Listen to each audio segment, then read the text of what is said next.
Next disease है foul cholera. तो foul cholera इसका दूसरा नाम है एवियन पास्चुरेलोसिस। तो फाउल कोलेरा को हम एवियन पास्चुरेलोसिस भी कहते हैं। तो किसके अंदर देखने मिलती है? ओल्डर चिकन्स, यानी कि जो ओल्डर बर्ड्स होते हैं, यानी कि ओल्डर पक्षी जो होते हैं, उनके अंदर ज़्यादा ससेप्टिबिलिटी देखने मिलती है। किससे? Then young chickens. तो जो छोटे चूजे होते हैं उनसे ज़्यादा ओल्डर चिकन, यानी ओल्डर पक्षी जो होते हैं, ओल्डर बर्ड्स जो होते हैं, उनके अंदर ज़्यादा ससेप्टिबिलिटी देखने को मिलती है। ठीक है, एक साइड है अपने पास ओल्ड बर्ड, यानी कि एक साइड है ओल्ड बर्ड और दूसरी साइड अपने पास है एक यंग बर्ड। तो जो ओल्ड बर्ड है, अगर उसके अंदर फाउल कोलेरा का वायरस छोड़ दिया जाए और एक यंग बर्ड के अंदर फाउल कोलेरा का वायरस छोड़ दिया जाए, तो जो ओल्ड बर्ड है वो ज़्यादा सीवियरली अफेक्ट होगा इस बीमारी से। ठीक है, नेक्स्ट है टर्कीज़। टर्कीज़ जो होते हैं वो चिकन से ज़्यादा ससेप्टिबल होते हैं। फाउल कोलेरा या एवियन पास्चुरेलोसिस की बात करें तो वो चिकन से ज़्यादा टर्कीज़ के अंदर भयंकर खतरनाक साइंस शो करता है। ठीक है, तो इसके बाद है कोज। फाउल कोलेरा का कोज की बात करें, एवियन पास्चुरेलोसिस का क्या कोज होता है? वो होता है पास्चुरेला मल्टोसीडा।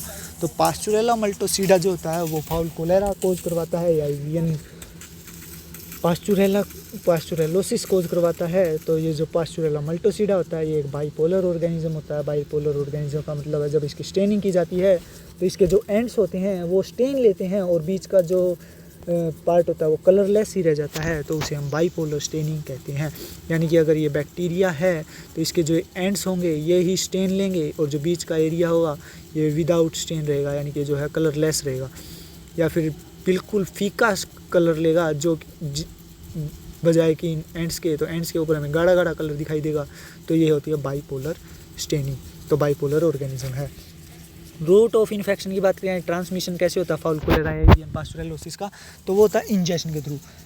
आगे पीछे एक चीज़, अगर कोई इंजेक्शन होगा तो किसकी वजह से? Contaminated food and water. अगर बर्ड की फीसिस जो हैं वो फीड के अंदर गिर जाएं, बर्ड की फीसिस जो है वाटर के अंदर गिर जाएं तो वो उसको कंटामिनेट कर देंगी। अगर उसका इंजेक्शन कर लिया जाए तो जो है फाउल कोलेरा जो है बीमारी हो जाएगी। ठीक है, कंटामिनेटेड फूड और वाटर के इंजेक्शन के कारण भी ये बीमारी होती है। ओक्यूलोनेजल रूट।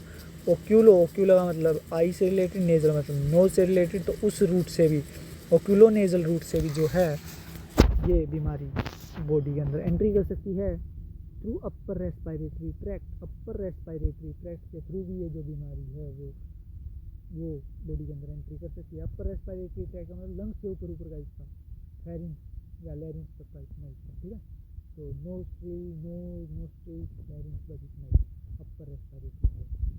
फिर कई बार तो स्किन को भी पेनिट्रेट करके जो है बॉडी के अंदर एंट्री कर जाती है। कई बार अगर स्किन के ऊपर छोटा मोटा कट लग जाए या फिर उसके ऊपर जो है ये इन्फेक्टेड बर्ड का कोई पार्ट लग जाए या उससे टच हो जाए तो ये स्किन के थ्रू भी जो है फाउल कोलेरा एंट्री कर सकता है। Career birds. कैरियर बर्ड्स का मतलब है ऐसे बर्ड्स जिनके अंदर की ये बैक्टीरिया प्रेजेंट तो है लेकिन वो अपनी जो है क्लिनिकल साइंस शो नहीं कर रहा, तो कैरियर बर्ड्स की तरह काम करते हैं। ठीक है, तो ये कैरियर बर्ड्स होते हैं वो मेजर सोर्स की तरह काम करते हैं, इन्फेक्शन के लिए मेजर सोर्स की तरह काम करते हैं और वो इस बीमारी को एक से दूसरे बर्ड के अंदर स्प्रेड करते हैं, आप फैलाते हैं।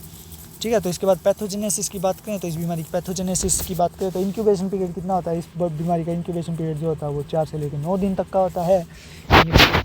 4 से 9 दिन के अंदर अगर आज बैक्टीरिया बर्ड के अंदर घुसा है या फिर आज हमने उस ओल्ड बर्ड के अंदर जो है बैक्टीरिया को डाला है, तो आज से लेकर 4 दिन के बाद या 9 दिन के बाद जो है वो बैक्टीरिया उसके अंदर उसके अंदर क्लिनिकल साइन और सिम्टम्स शो करेगा। ठीक है, तो उसके कारण बैक्टीरिया के कारण उसकी बॉडी जो है क्लिनिकल साइन और सिम्टम्स शो करेगी।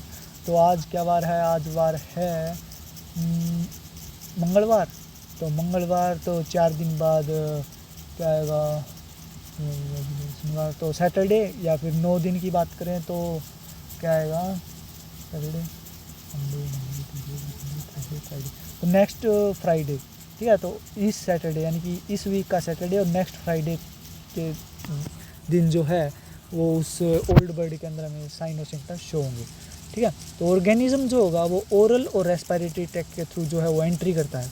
ठीक है, ओरल रूट के थ्रू कैसे? इंजेक्शन के थ्रू। रेस्पिरेटरी ट्रैक्ट के थ्रू कैसे? एरोसोल्स या ड्रॉपलेट्स के थ्रू, एरोसोल्स के थ्रू।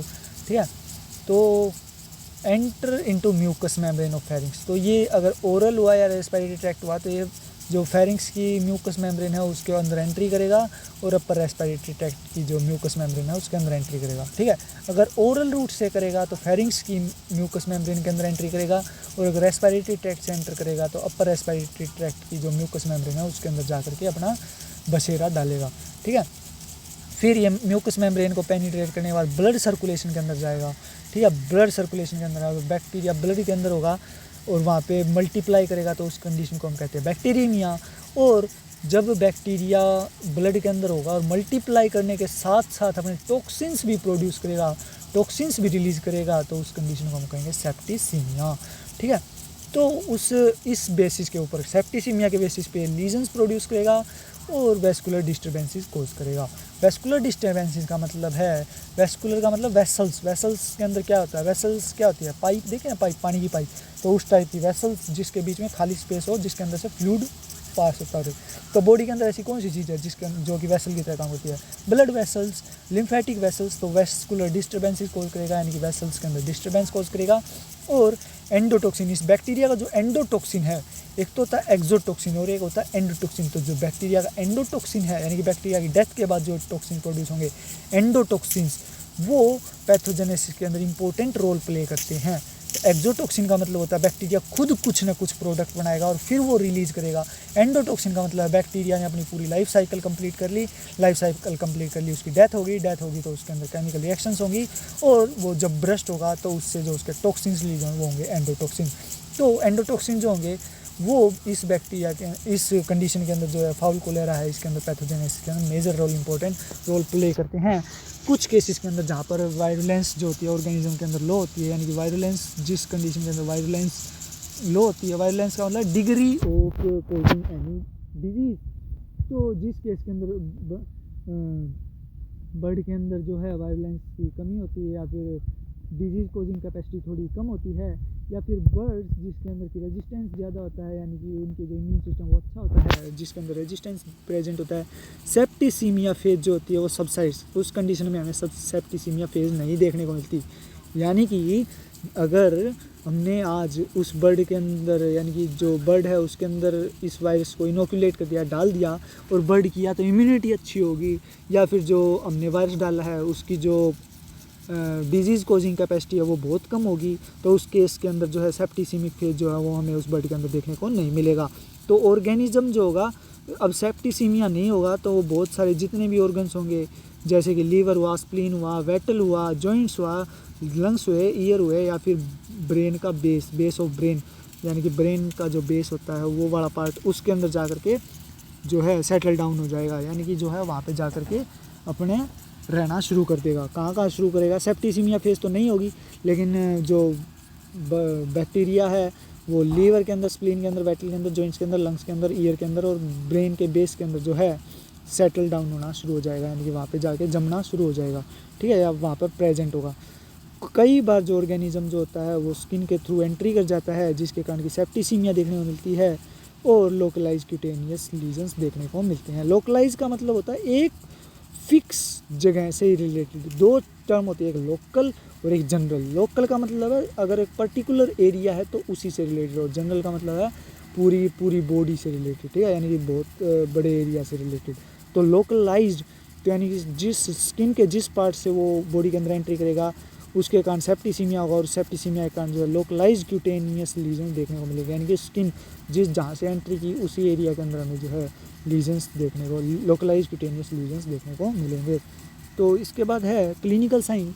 तो इसके अंदर हमें क्लिनिकल साइंस क्या क्या देखने मिलेंगे, पर एक्यूट फॉर्म की बात करें या फिर सब एक्यूट फॉर्म की बात करें, तो इस कंडीशन के अंदर जो बर्ड है वो कुछ ही घंटों के अंदर मर जाएगा, ठीक है, कुछ ही घंटों के अंदर मर जाएगा, और जब वो मरेगा तो उसके अंदर कोई भी साइन और सिम्टम शो नहीं होंगे, यानी कि सब एक्यूट फॉर्म की तरह ही है कि बिना किसी साइन और सिम्टम के जो बर्ड है वो कुछ ही घंटों के अंदर मर जाएगा।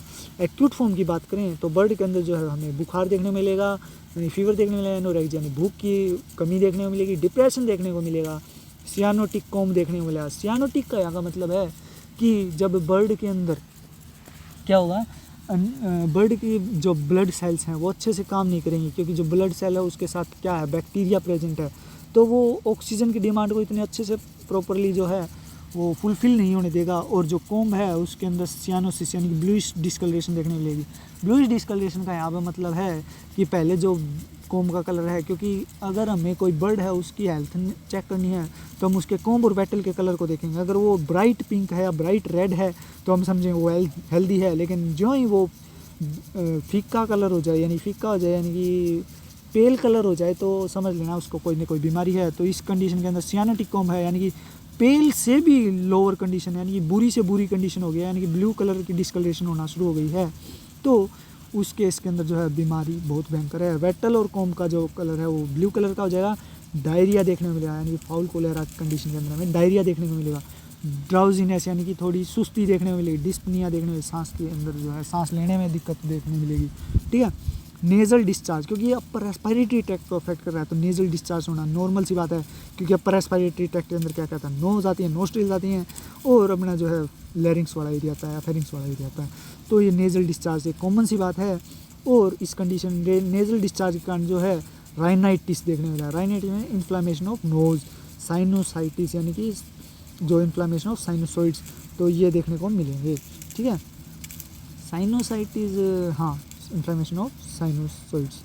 तो इसके बाद है डेथ में अक्कर, तो कई कंडीशन के अंदर एक्यूट फॉर्म के अंदर भी हमें डेथ देखने को मिल सकती है। अब क्रोनिक फॉर्म की, क्रोनिक फॉर्म का मतलब यानी कि लॉन्ग टाइम तक, लॉन्ग पीरियड ऑफ टाइम तक जो है ये बीमारी अगर बॉडी के अंदर प्रेजेंट है तो उसके अंदर जो वेटल है, वेटल के अंदर स्वेलिंग देखने मिलेगी, यानी कि जो उसका वेटल है, यानी कि जो गर्दन के ऊपर जो रेड कलर का पार्ट है वो जो झिल्ली सी है, या फिर वो जो उसका पार्ट है वो फूला फूला दिखाई देगा, यानी कि उसके अंदर स्वेलिंग देखने को मिलेगी, सूजन देखने को मिलेगी।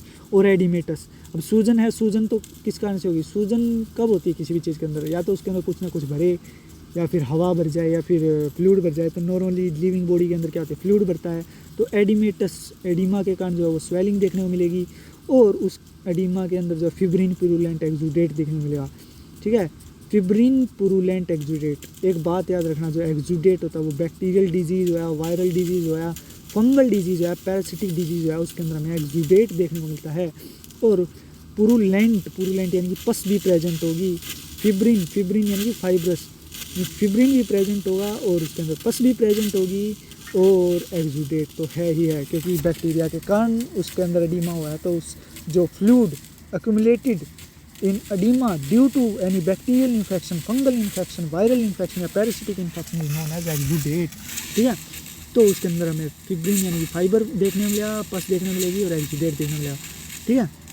तो इस तरह का फ्लूइड देखने को मिलेगा और उस एडिमा के कारण जो स्वेलिंग देखने को मिलेगी, वेटल के अंदर जो है सूजन देखने को मिलेगी। अब देखना टॉर्टिकोलिस, टॉर्टिकोलिस का मतलब होता है गर्दन का एक जगह मुड़ जाना है, झुकाव हो जाना, यानी गर्दन जो है वो एक साइड यानी बॉडी की एक साइड की तरफ ही रहेगी, वो दूसरी साइड नहीं कर पाएगा, ठीक है।